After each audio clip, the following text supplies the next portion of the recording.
They may not speak the same language, but their giggles say it all.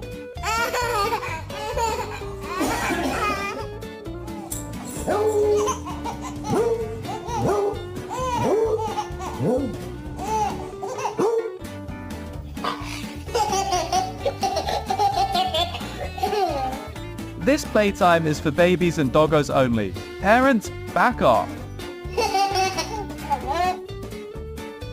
Kiddos' throws are always unpredictable, but that makes the game even more interesting.